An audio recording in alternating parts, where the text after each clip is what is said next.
अब देखते हैं इसका चौथा क्वेश्चन हमारा बच्चों दिया गया है। यदि एच सी एफ इंटू 306 और 657 बराबर 9 दिया है तो एलसीएम 306 और 657 ज्ञात कीजिए। यानी कि मुझे जो ये संख्या दी हुई है इसका एच सी एफ मुझे 9 दिया गया है, यानी जो संख्या जो दी हुई है मुझे 306 और 657, इसका एच सी एफ मुझे 9 दिया गया है। तो एल सी एम उसी संख्या का, यानी जिस संख्या का मुझे एच सी एफ दिया गया है तो उसी संख्या का एल सी एम ज्ञात करना है ये मुझे। यानी कि इसका मुझे एच सी एफ दिया गया है तो यहाँ पर लिख लेंगे हम दिया है। दिया क्या है, जब इसे हल करेंगे तो यहाँ पर हम लिख देंगे दिया है। तो एच सी एफ हमारा कितना दिया है, एच सी एफ इस संख्या का हमारा एच सी एफ दिया गया है 9।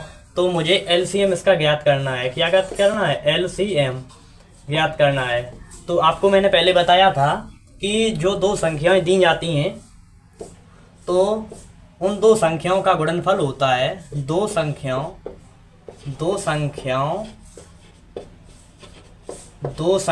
का जो गुणनफल होता है, दो संख्याओं का गुणनफल लिखेंगे यहाँ पर हम गुणनफल। दो संख्याओं का जो गुणनफल होता है वो हमारा होता है किसके बराबर, LCM into H C F, इसके बराबर होता है। यानी जो दो संख्याओं का गुणनफल, हमारी जो दो संख्याएं हैं इनका जो गुणनफल होगा वो हमारा एलसीएम और एचसीएफ, यानी जो एलसीएम है हमारा और एचसीएफ है इसके मल्टीप्लाई के बराबर होगा। तो यहाँ पर दो संख्याओं का गुणनफल, तो इन दो संख्याओं का गुणा कर दें हम। 306 पहली संख्या है हमारी और दो संख्याओं का गुणनफल दूसरी संख्या है हमारी। संख्याओं का गुणनफल यानी जो पहली संख्या और दूसरी संख्या ये दी हुई है हमें, तो इन दो संख्याओं का गुणनफल होगा हमारा एलसीएम और एचसीएफ के मल्टीप्लाई के बराबर। यानी एलसीएम हमें कितना, एलसीएम मुझे निकालना है यहाँ पर एलसीएम,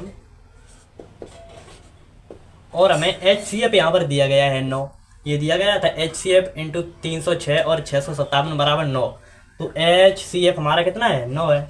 तो 9 इसके गुणा में है। अगर हम 9 इधर लेकर आ जाए यानी लेफ्ट हैंड साइड की तरफ लेकर आ जाए इक्वल के, तो ये भाग में आ जाएगा, क्योंकि यहाँ पर ये किस में है, मल्टीप्लाई यानी गुणा में है।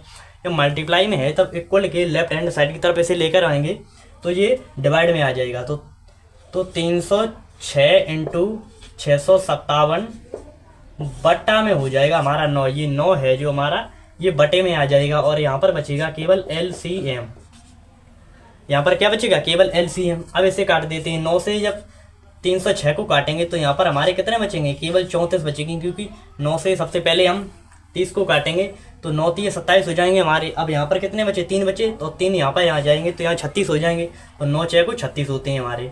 और इनटू में हम 657 कर दें ये वाले, और इज इक्वल टू में एलसीएम, ये हो गया। अब 34 का मल्टीप्लाई 657 में करेंगे तो हमारा एलसीएम पता चल जाएगा यहाँ 22,338। इसका जो फाइनल आंसर रहेगा वो रहेगा हमारा 22,338, क्योंकि 34 का मल्टीप्लाई हम 657 में करेंगे तो हमारा एचसीएफ पता चल जाएगा।